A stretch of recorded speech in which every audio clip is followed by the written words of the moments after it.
Howdy, cadre. Oh, I guess it's a new Minecraft series. I apologize. God,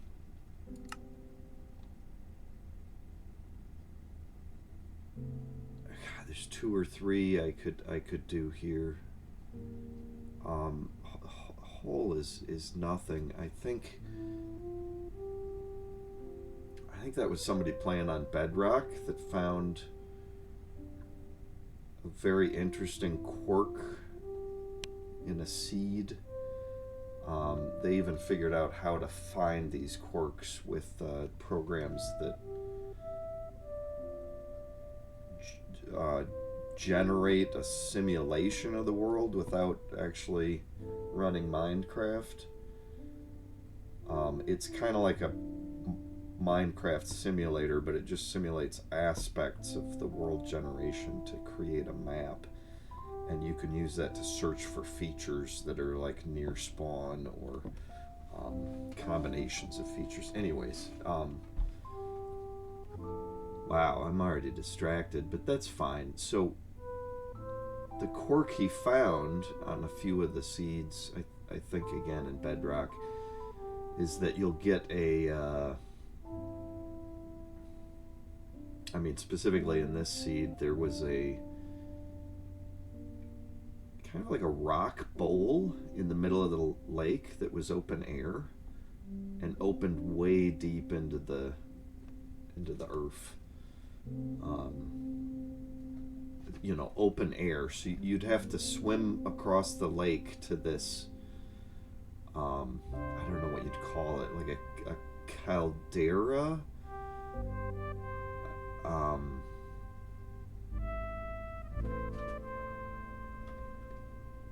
That might be the word. I don't know. Sometimes, I'm smarter than I know, and back in the old days, I might be timid enough to not reach for words like that. The word atoll comes to mind, but that would be like a ring of earth or stone or sand that had water inside and out. Like a lake and an island type of thing, a thin island.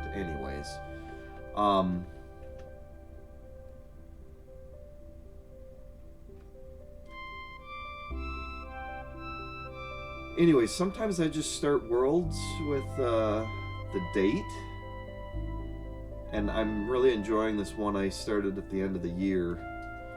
But instead of that, this is one I made more recently.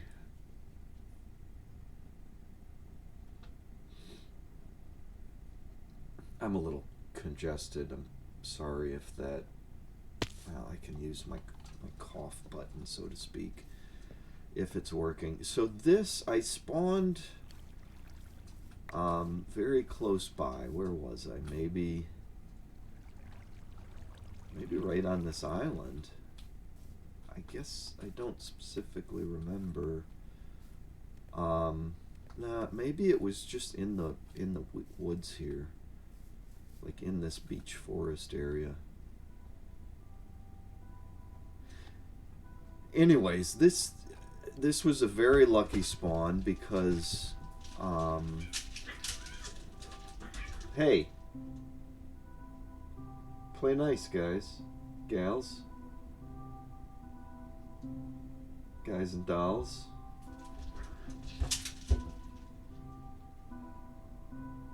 These two have so many nicknames now. I don't know if I've mentioned I took in a stray. It's a like 6-month-old female that was a little bit underweight. A munchkin. Mudflap. She's got so many nicknames. Upskirt.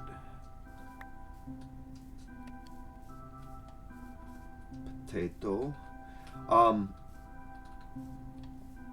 So yeah, I make different worlds, and sometimes I have like different strategies or goals.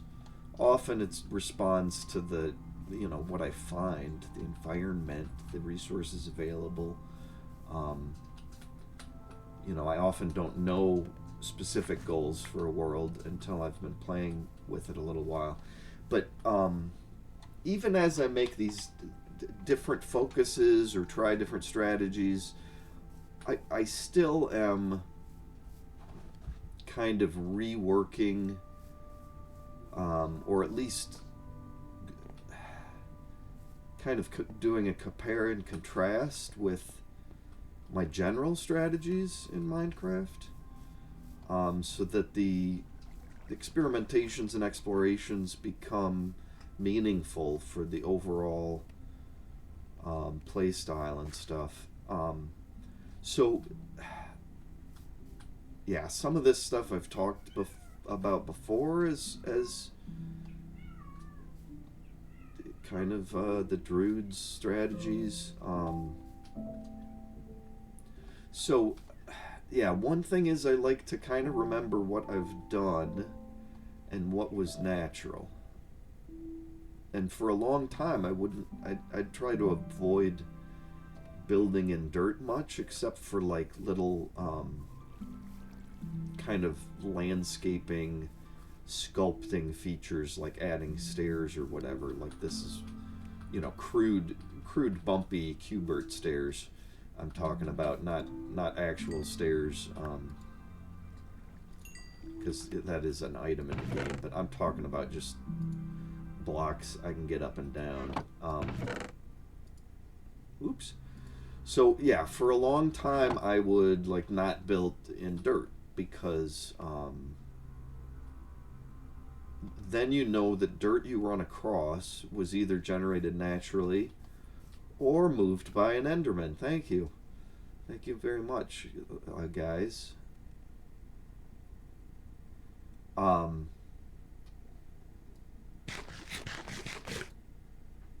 But I've gotten more nuanced. So like here, this was an interesting. It's more than a hill. It's a cliff-faced mountain. So it's a plateau. A plateau is the word I was not even quite trying to think of until I started talking about the shape of it. So, but instead of my old kind of strict rule of not building with dirt, I've decided let's move in up here. I've flattened the very top of this. There was some dirt built up in a heap. In fact, like this here is kind of like one end of the hill, and this here is the other end of the hill. And that's a new strategy I've developed to leave a hint of what used to be here. This used to be more rounded on top.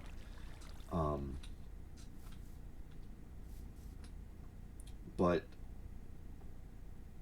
I've used that dirt that I've skimmed off the hilltop here, or the plateau top. Well, it was a hill on a plateau anyways. It was a mound of dirt on top of a rocky plateau. How's that vine coming in? Good. I could probably get up and down here now, this way. Yeah, how far? Yeah, oh. Okay, there's a limit. No, I can get back up. Cool, so I've kind of rounded it out more. After shaving it down, I spread out this flat top so that these edges actually overhang the plateau somewhat. And how far was I across? I've kind of marked the center and spread it out on the 4 cardinal directions so that it's even. So 1, 2, 3, 4, 5, 6, 7, 8, 9. So yeah, I've got kind of a cheat sheet I hand drew on graph paper. Physical, like a dead tree. This mimics Minecraft. Minecraft mimics this. That is kind of it helps me get better circles there's an angle of attack issue with Minecraft that to build it, even if you are in creative mode, you've got to be close enough. You know, you've got to be within arm's length, or in creative long arm's length of what you're building. So you can't have a distant perspective while you're building. Even in creative mode, you've got to fly down and get close enough to reach. So yeah, my cheat sheet helps me get these curves. So if I move out from this center point, and I've got both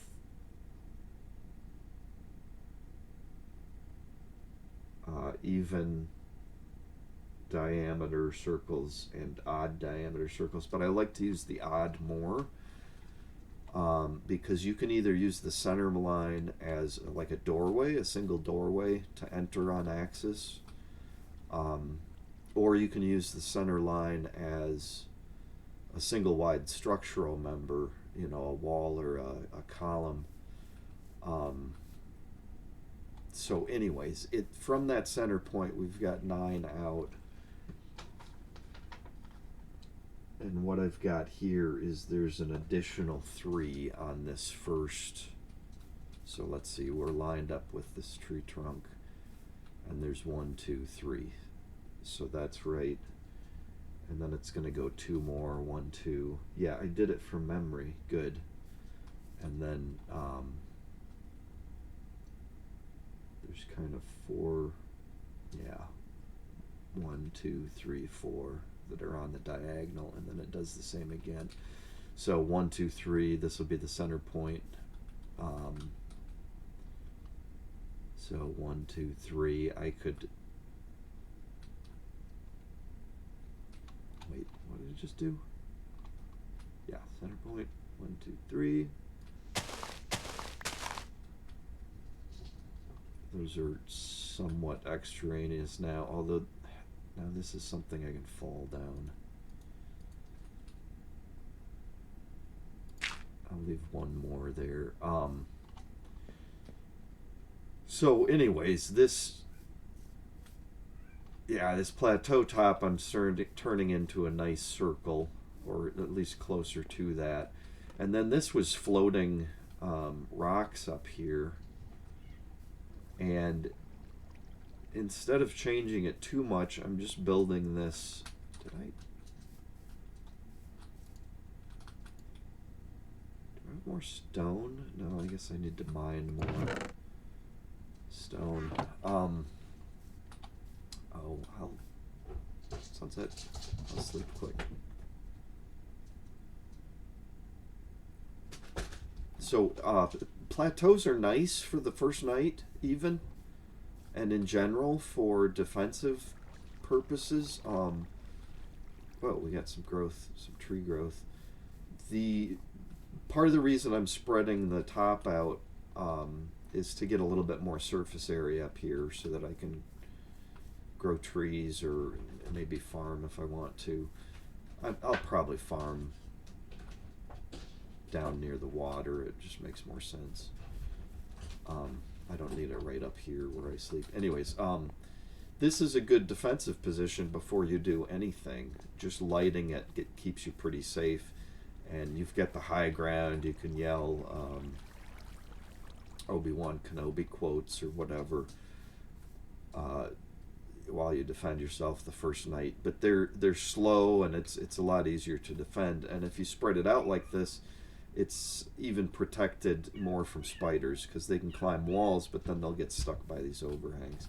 And I've got a kind of convoluted stairway that I can use to get up here, but I'll show you that later. I've also added this single water block source, and I've kind of hollowed out in the wall so that I can use this as a feature to get up and down.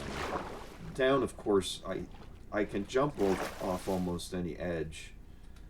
And yeah, because this was some jungle biome here, I naturally had some vines that are spreading already.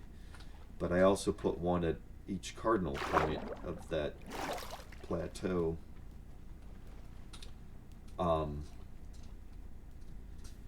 So anyways, some of the influence, so yeah, that I can get up if I want to, but it also makes um, a nice feature that looks like it could be somewhat natural, like there's some sort of natural spring up there, or maybe a pool that collects rainwater. And, anyways,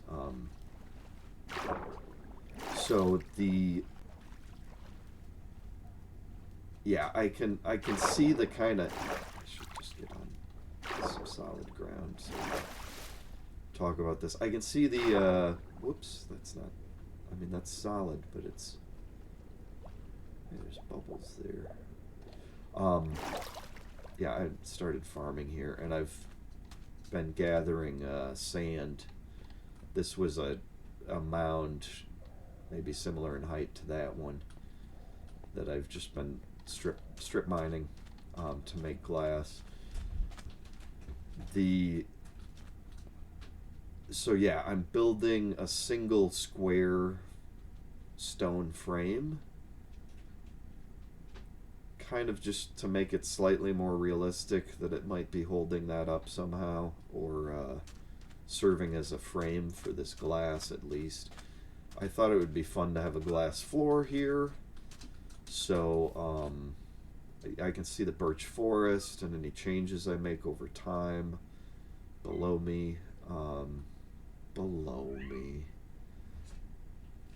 And it kind of ties the floating in without really anchoring it too much.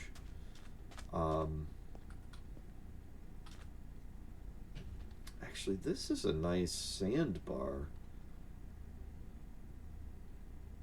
I should turn that into a path that I can use to get back and forth, whether it's I mean, I can build up the sand, obviously. And there's a lot of floating sand I could deal with.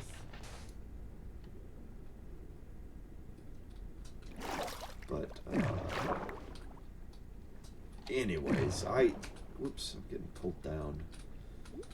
Yeah, that's floating too. Anyways, I'm just noticed this is a fresh world, and I'm noticing, one of the things that I can't help but do now is think of long-term goals, whether I continue with the world or not, whether if I intend to come back to it or not. It's now just part of my play. If I'm doing, survival mode building, which is kind of what my brain defaults to as the normal play, is yeah, I guess I can speak to that quick, which is like the general strategies. Survival comes first, and that makes the first night very focused on survival, whether it's getting a bed quick so you can sleep through it, or getting a shelter quick so that you can just live through the night safely, or somehow combating through the night, which is, most players who play for the first time, that's kind of what they default into, is, oh my god, how do I even survive through the night? And there's now enough lore and culture from Minecraft, knowledge of Minecraft, that's spread into pop culture, that even people who haven't played have an idea that, like, build a shelter is a goal, to the point where it's not even the best strategy for the first night. I mean, build a house takes a lot more knowledge, wisdom, resources, and preparedness than a lot of other strategies, some of which I've demonstrated here and there.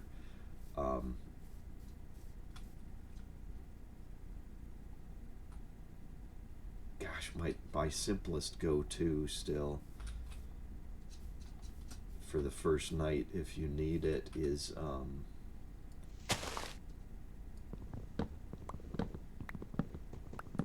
even if you're doing this with no tools by hand, you can punch your way into a tree, and whether you replace the trunk with what it was or use just like one piece of dirt on the way, or whatever you need to. Well, oh, I made the mistake.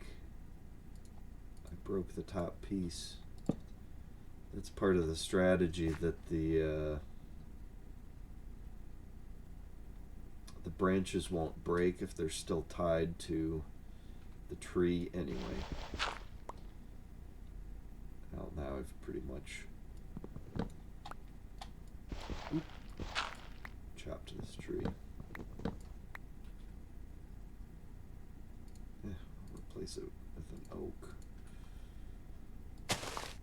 Well, yeah.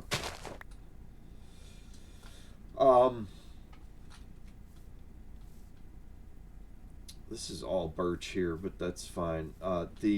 Yeah, so that's one strategy for keeping the natural landscape if you care. Just replace the trees. One oak in this birch forest isn't going to look bad. I suppose somebody paying attention might notice that it's hand planted rather than naturally generated, but you're going to have to collect wood at some point. I guess you could look for man-made wood that's naturally generated, like ships, sunken ships, and anyways,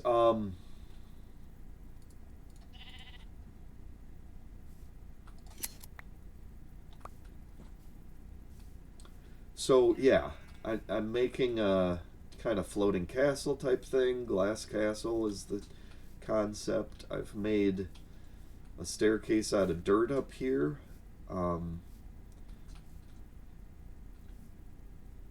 That gets up to the, and it's a little bit tricky to use. You got to jump around the corner here, and that helps keep skeletons and stuff out.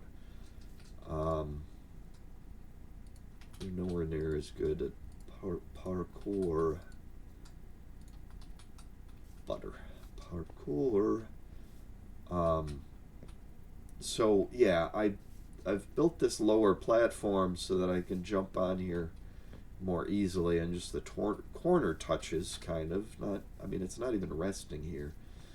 And I haven't finished this yet. I need more stone, but then I've also built a couple steps out of wood planks and glass so that I can get up here. And just minor little changes, like knocking out a corner of this this tree's canopy lets me get up here. So there's really very few blocks I've placed to get up here, and up here I've placed two torches that are centered pretty well and can't be seen from below. So that accomplishes the goals of lighting it up there, so that stuff probably won't spawn. And one of the reasons I'm building with glass is that nothing spawns on it, whether it's lit or not. Do I have vines? No. But just this natural jungle stuff means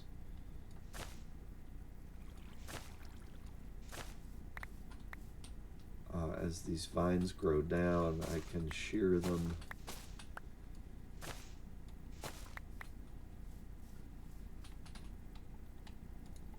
to get more vines. And this one, 1, 2, 3, 4, 5, 6, 7, 8, 9. The glass is 9. So the stone is 11. So if I want to put this in the center, I gotta skip 5. 1, 2, 3, 4, 5. Did I do that over here? 1, 2, 3, 4, 5. Nope. This might have been naturally on the rock here. I think I put that on there. I don't know.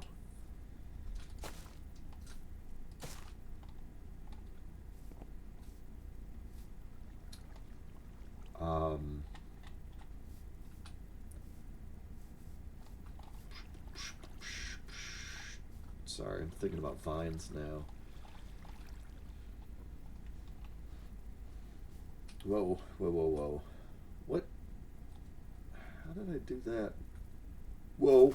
Oh. See, the vines can save you. Even when you make... That fall would have killed me. I don't think I could have gotten to the water in time. So, in situations like this, it's kind of nice to have vines around that will... they'll grow down over surfaces. They grow straight down easily and quickly. And you get nice overhangs like that.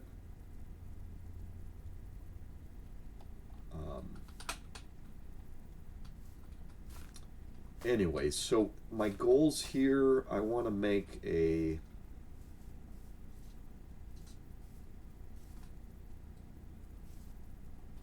I should do that in glass too. I want to make basically a glass staircase. The crude stairs, not the crafted stairs. Hubert stairs. It's probably not a good reference anymore, but I just can't help it. In my mind, they're Hubert stairs. They're ones that you can't really step up. You have to hop up. Now they're hop blocks instead of stairs. They're blocks instead of bricks. I don't know. Okay, I can burn more oak to make more charcoal.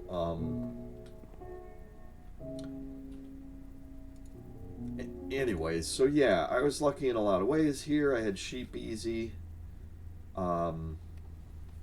This biome now,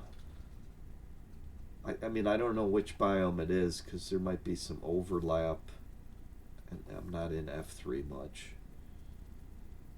But we've clearly got jungle right here. I didn't do that stuff. And all of these lovely, I mean, this is archipelago stuff. These little islands. And yeah, that sandbar is cool. I'm gonna build up that sand a little bit, probably, and then get some, if I find some lily pads at some point, use those as hopping stones to get back and forth across there. Anyways, okay, so one of the a couple of the design theories of why to be up on this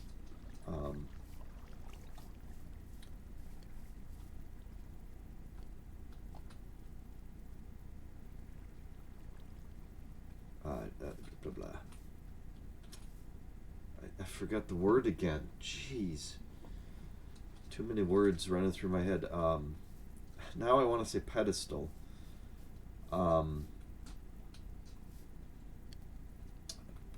Promontory. Plateau. Thank you. Oh, thank you, brain. Plateau. Plateau. Dais. Pedestal. Jeez. Promontory. Cliff pillar. Plateau. Plateau provides a lot of safety. There's not a lot of surface area on the sides for things to spawn on. And with me on the top, they're less likely to spawn on them because, at least as far as the view from above, we're not far from that. I don't know how spawning works now. They don't seem to be spawning down on the ground right below me. So,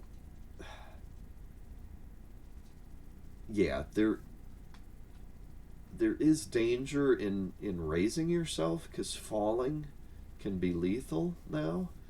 But on a lot of the edges, if I fall, I'm gonna get caught. I'm gonna get far enough to get in water, or I'm gonna get slowed or caught by vines. Especially as I place more of those, and they grow down. And yeah, there's really not stuff, even with the little dark areas. There's not stuff spawning right down here close. So even if I do fall, you know, well, whether or not I survive, yeah, here's a guy that spawned close enough. But this is part of my new strategy, which is you don't necessarily want to seal yourself in to be completely protected, because little... Whoa, hey guy. I don't like you guys. That's for sure.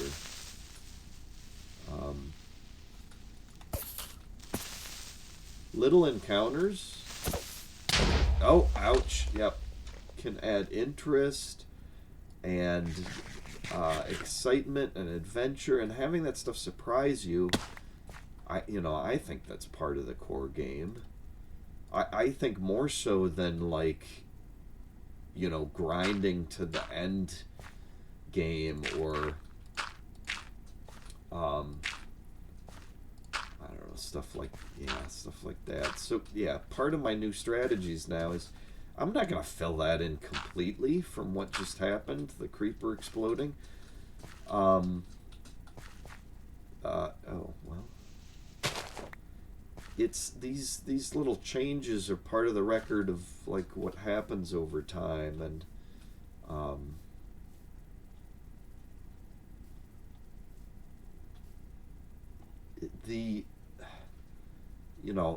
obviously, if you wanted a perfectly preserved world that was natural as it was generated, you could turn off the land destruction effects of the creepers and Endermen and stuff, so that it would be preserved unless you changed it. And then you could only build in things that were obviously your work. You could have a world that was protected and preserved, and that's not my goal. And of course, you could completely embrace, the putty nature of Minecraft, that everything is to be shaped and distorted, whether that's to your will or through chance. And you could leave, I saw a video making fun of the idea that if you ignored filling in creeper holes, eventually your whole world would disappear. They made it real dramatic, and switched to, like, an end game where it was a complete void around your starter base, because everything had been demolished by creepers over time. The few, paths to walk back and forth had just been whittled away. Anyways, back to design intent of plateau and stuff. Yeah, I can get up and down there now. I can certainly get down unless I hit ground. There's a nice deep ravine to jump into. So the home base, meant to be a safe zone to retreat to and to have control over. And here I'm building that with, relying on the natural feature to a large extent to provide protection, although it's also providing some risk at the same time of falling to my death. But I guess I could go for enchanting feather fall or whatever, so that this design style was safer. But that's... Oh, there's unsettled gravel. I like to resolve that. But yeah, now I'm going to leave that there. Because if that had resolved itself with gravity, and I just assisted it there, I only destroyed one piece of gravel. The other two fell as I updated as the blocks updated themselves. Yeah, that would have fallen with gravity. And now I've got this little sculpted tower. And I've put just a few torches kind of hidden down in here so that I don't have stuff spawning in this natural cave. I like this, and I don't want to be too surprised by stuff coming out of there. But if things are coming up from the edges and stuff, and I've got to fight those off when I'm trying to get back and forth, at this point, I think that's value added. A little bit of jump scares and combat and conflict at unexpected times. But this up here will be a nice, fairly safe zone. I've been growing some trees up here right now to get a little bit of wood. I need that for tools as well as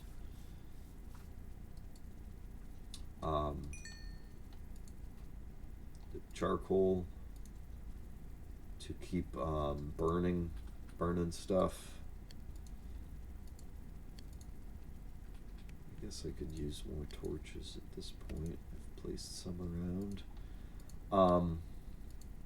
There are some natural tensions in the game that don't matter to a lot of people.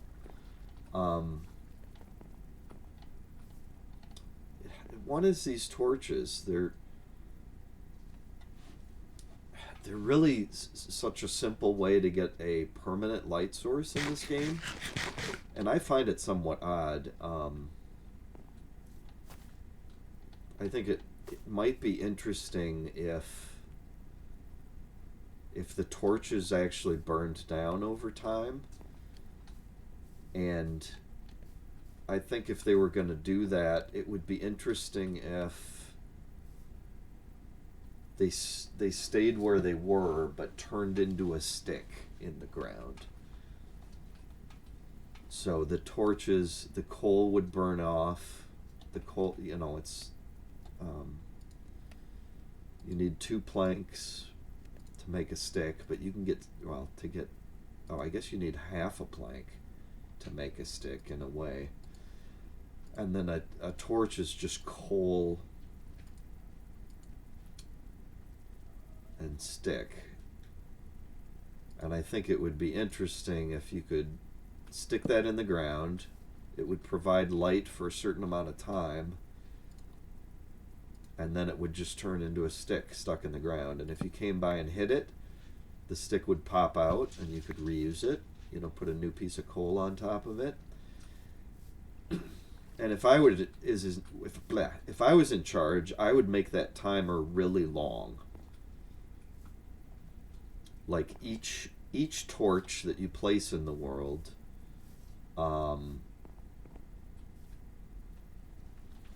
if it's not in a chunk that's loaded, so if it's a torch that's far away, it just pauses its burn. So it'll still be lit when you go back there. But if it's in a chunk that's loaded, so that the chunk you're in or one nearby, I think it's the ones that are within sight, depending on your render distance. No, they've separated load distance from render distance now so that you can just load. So maybe you have some control over that. Anyways, but these torches that you place nearby, I think it would be interesting if they lasted multiple days, like even like a month in game, 28 days or something. Hey guy, you're moving stuff around. I don't know if I like that. I don't have a whole lot of armor, but I could cheese the combat. Should we fight?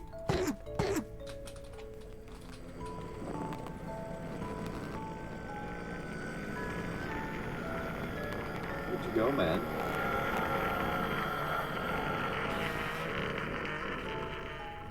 hurt himself on water or something. Or did he fall?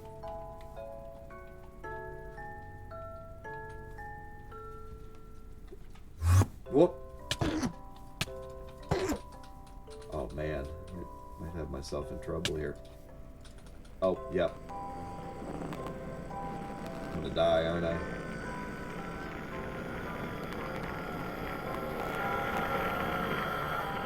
I'm gonna die.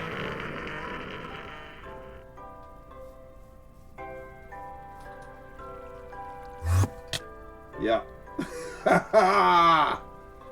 Enderman, ladies and gentlemen. Oh.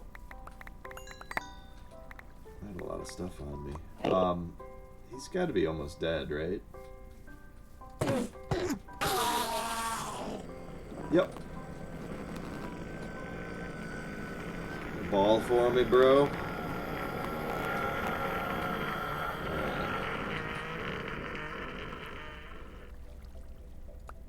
Does that mean that was an Ender Lady? Is that what's going on? You want a little bit of vine on that big boy. Yeah, one of my play strategies now is that if I'm farming lumber, you know, growing and harvesting my own trees, regrowth, forestation, that if I get one of these big boys that spread out, one of the oaks do this, they have a small chance to go massive, and then they'll get sideways limbs, which is just, I love. It's beautiful. So I'll plant trees around and just let them grow naturally over time. And yeah, when I do get a big one, everything's a mess now because I did get a pearl.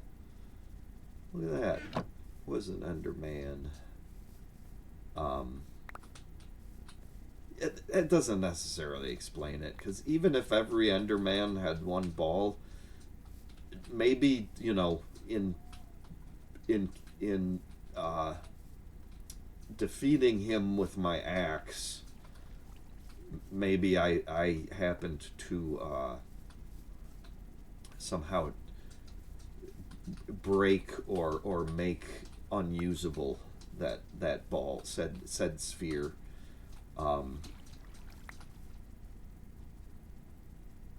You know, that's the biggest indication that the Endermen are from a different dimension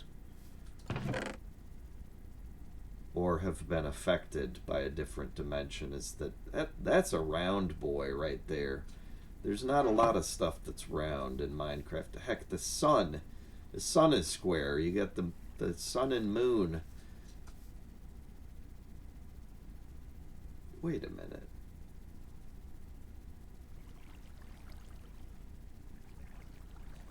I swear I've thought about this before, but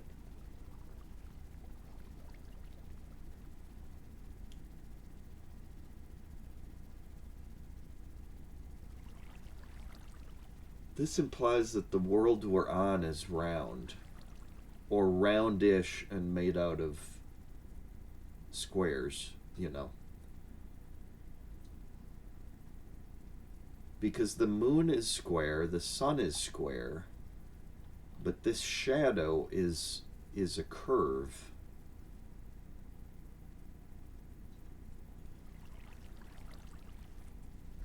And we do experience the horizon, much like ours, that it's kind of a flat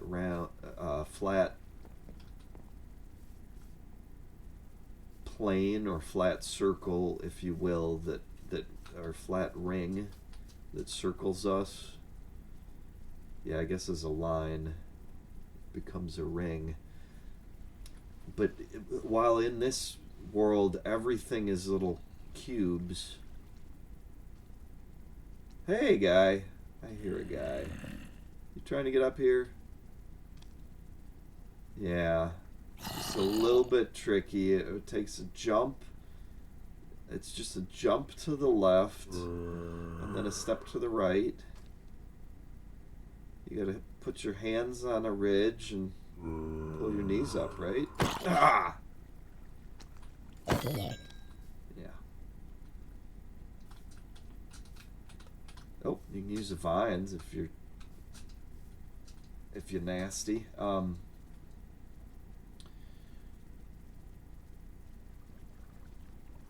Yeah, I gotta. Did I lose my pants? I lost my pants. Shoot. Uh-oh. Uh-oh. Whew. So I was gonna hit that edge. Didn't really look carefully. Did I lose?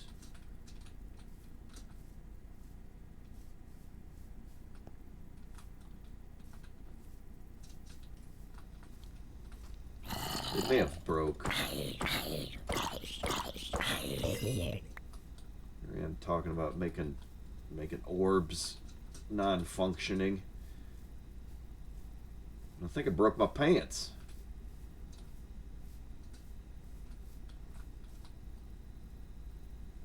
Or they may have fallen someplace I didn't notice and despawned already. That's possible too. Anyway, yeah, vines are cool. So, yeah, I was trying to talk about design principles that were influencing this world and all worlds. So, by choosing the plateau as home, I'm providing a bit of safety for mobs, but I'm also increasing risk of falling to my death. But that's, you lose levels, and everybody who plays Minecraft has their own risk assessments to make, and there's a lot of knobs and stuff, and you can adjust your own play style, of course, to change the risk levels. I was lucky to have sheep nearby, so I didn't have to worry too much about the darkness and sleep. I think I should move into like this.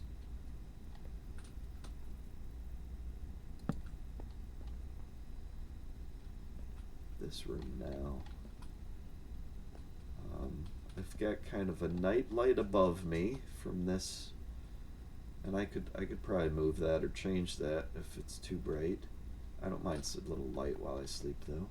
In fact, I got new lights. They're called fairy lights. They're little plastic, like a soft plastic orb around around LEDs. They're spaced about 5 inches apart from each other, on a kind of soft, flexible, translucent wire. I mean, you can see the copper wire through the kind of flexible sheath insulation. Anyways, and there's a remote. This is all from China. The remote is really cheap and hard to use. The buttons are cheap and they press funny. I think the remote might be likely to break and stuff. But you can also just get an app to control it with your phone. And the design intent is like the default app, or maybe the first app they made was for Apple. Even that's weird, Apple apps. But applets, I'm surprised they didn't make a proprietary name like applets that would be an Apple applications. Anyways, the remote control is, it's hard to have confidence of, I mean, there's a lot of buttons and it's confusing. Like there's an R, G, and B button, but I don't know if that goes straight to a pure red, pure green, pure blue. I could try it. See, but that, it's in a, yeah, I don't know how the remote functions, and I don't know if, I guess I haven't read the instructions thoroughly, but I don't I don't know if the instructions are good. Well, I'm glad they included instructions. Anyways, the app makes it easy to use. There's different modes that cycle it, down the string or the whole string pulses. What I slept with last night, and this is ringing around my ceiling on a web I've built in. Anyways, last night I put it on a kind of pulse mode. It cycles through the rainbow slowly, so all of the orbs are blue, and then all of the orbs are purple, and then all of the orbs, and they're fading slowly between them. So it's cycling the color strengths specifically to get this rainbow effect, and it cycles around through. It's strange at times because it, like, magenta and um, stuff seems slow, and then it like snaps through red. Red is such a brief thing. Or orange, like the red orange spectrum, it goes through really quickly, but it seems to linger on the indigo, purple, magenta range. Anyways, boy, talk about sleep. All right, so I can cycle beds. Yeah, and there was iron here. I haven't even dug down deep yet. There was iron on the walls of this, or something, one of these rocky cliffs. Maybe I started over there. Anyways, so that choice, right? So I could have built down in the forest, and I'd have a lot more access to natural wood, and I wouldn't necessarily have to be regrowing it like I am up here. And these are all choices that I want this to. This plateau top is not natural because I'm choosing it as a living space, but I'm trying to keep these floating rocks somewhat natural looking, and I'm going to, other than this like foundation ring,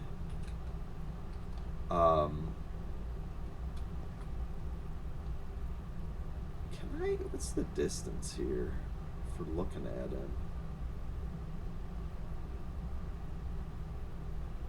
Yeah, I think I looked at him and got him mad. I think he's trying to get to me now. I should make a shield, shouldn't I? Yes, I have 1 iron on me. It's nice that happens when I'm actually thinking about it. Oh, jeez. Are you mad, bro?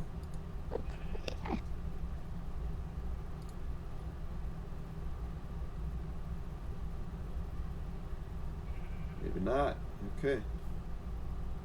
Maybe it doesn't count as looking at him when you're in your inventory, because it sure felt like I was looking at him. Anyways, well, I have a shield. I've actually, I've found some chickens as I was wandering around.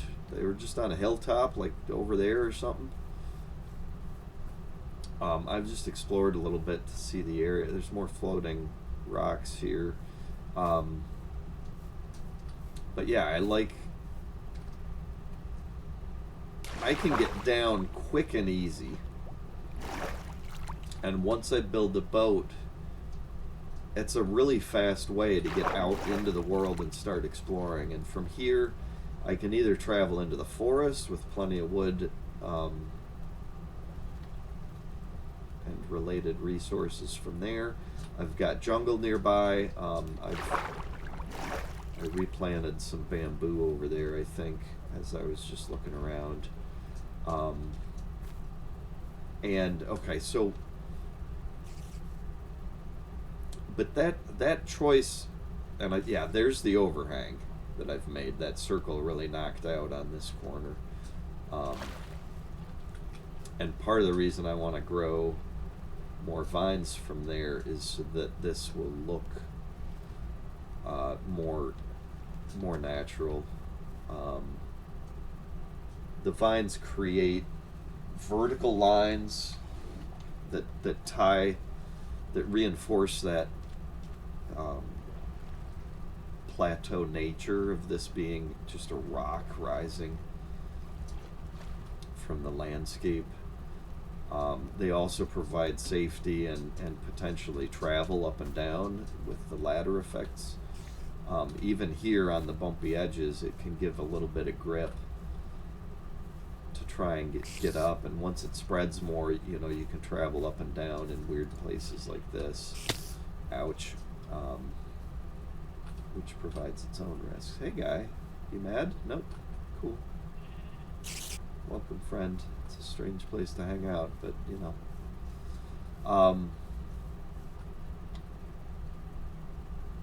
So, yeah, some of the design strategies in that is, you know, if you're going to be living survival mode in here, you're going to have these encounters with creepers and stuff that change the landscape.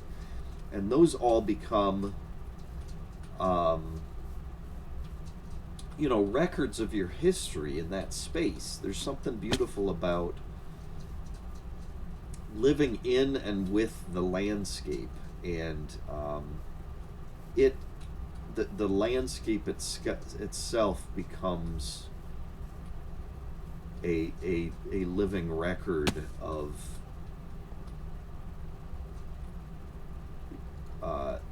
your experiences, your lived experiences, and encounters in that space. No, that broke. And, you know, some people have ancestral ties to the land that they live in, going back thousands of years, or you know, longer than recorded memory, certainly. They may have stories about local places that have been passed down verbally for longer than anybody else has lived in the area. Anyways, I'm getting lost in thought about marginalized people now, but yeah, so those are some of the influences here. And the most important thing now that I've chosen plateau as living space is it's kind of annoying to get up and down here. You know, just stuff like this little jump could be missed and slow me down, or cause me to get another encounter with a creeper there, or whatever. These stairs require a lot of jumping, whether you're using auto jump or... Oh, hey, guy. Fancy meeting you here. Thank you.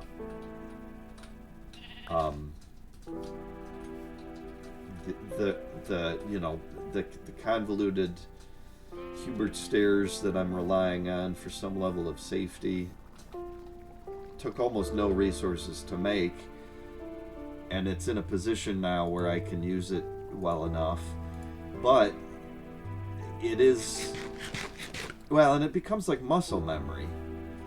I mean, a few times I came up and down this way, but now I've blocked it off with the plateau. This way has become more like muscle memory, in that I can recognize little features as I'm jumping up the side of this cliff to get up here. And so it becomes easier over time, but still, it would be easier yet if I built some actual stairs and lined them up there and put a door in there for safety and stuff. But yeah, I've come to the point where I'm now embracing the risk to some extent and creating zones of increased protection rather than you know, chambers of pure control or whatever.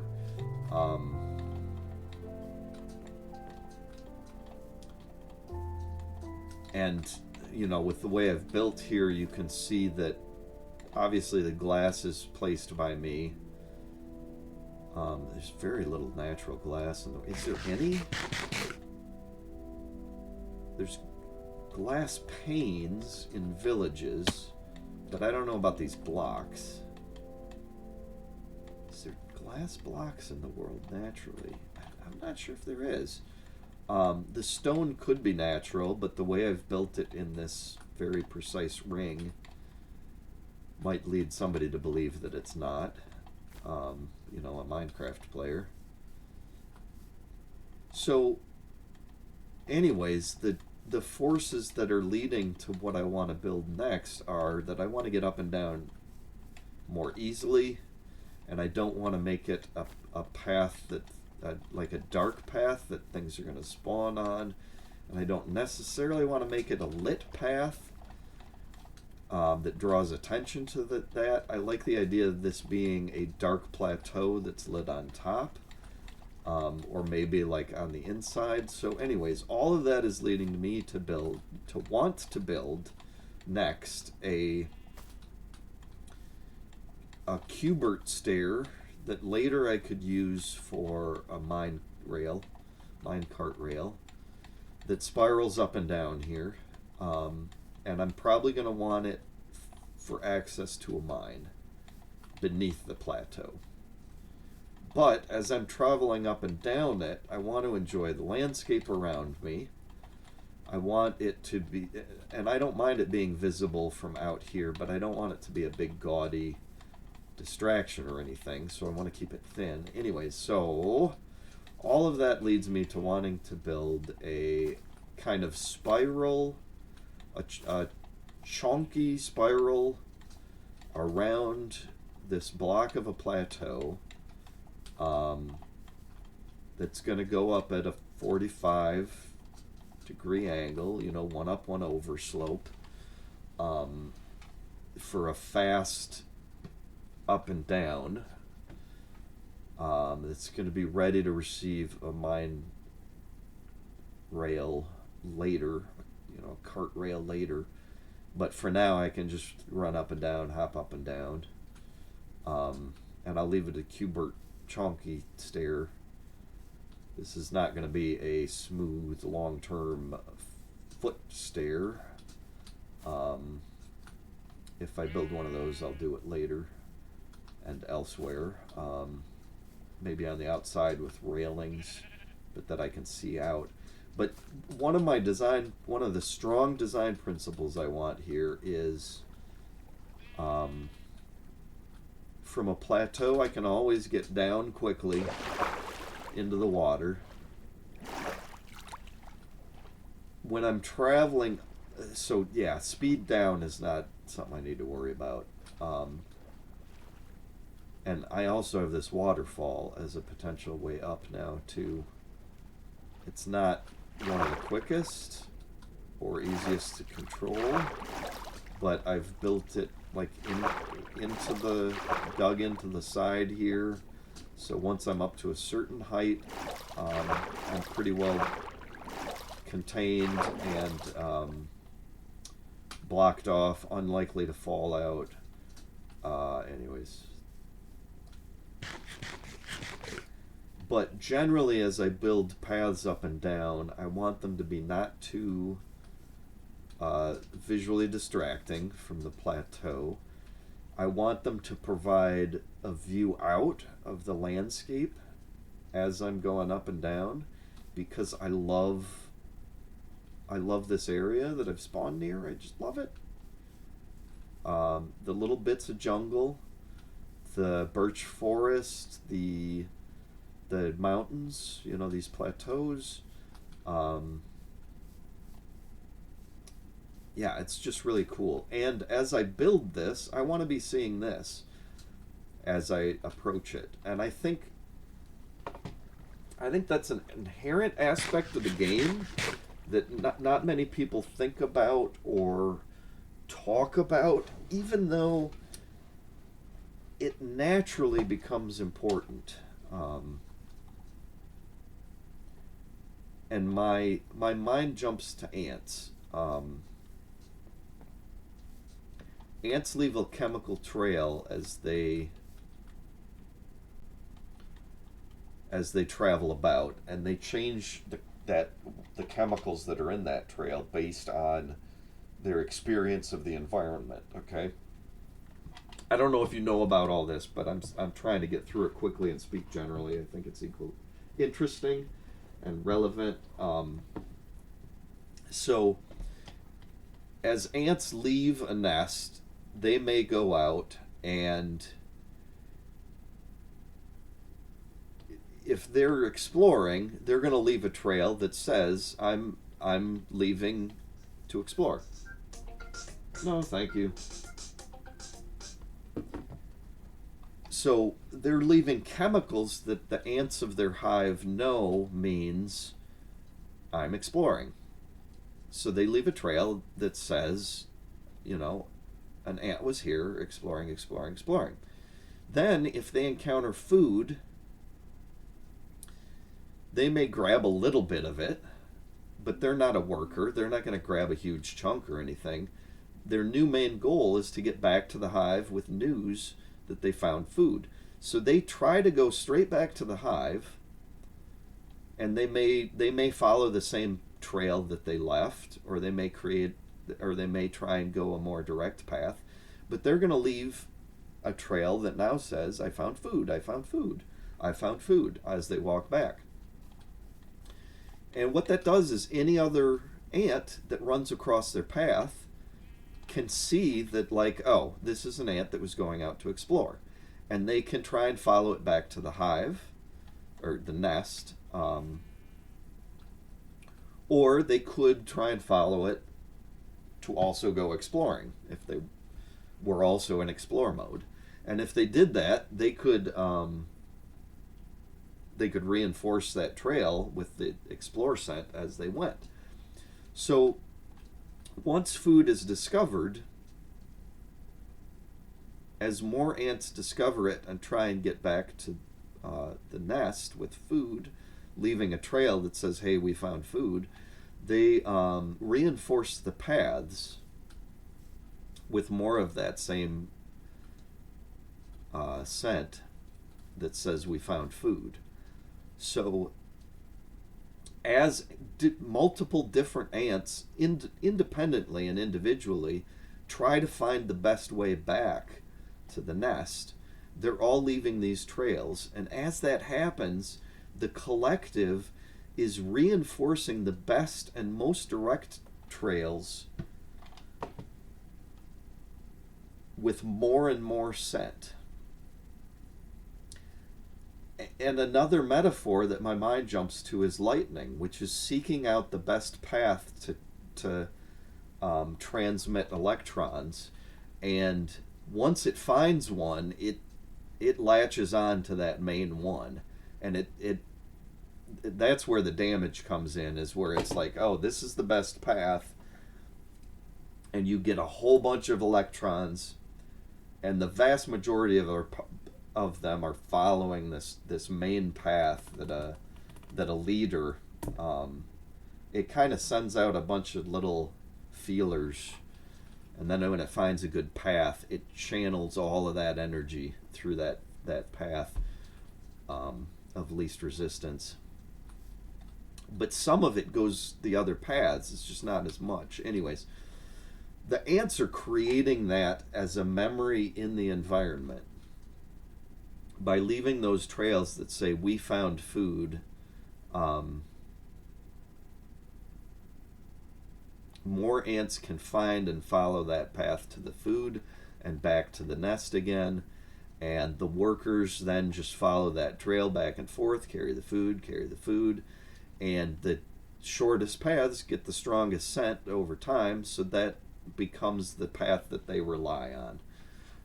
It's a much slower process than the lightning uses, but it's amazing how they interact with the environment in a way that changes it and makes it a part of them. And this one I should probably get, so insert catchphrase here.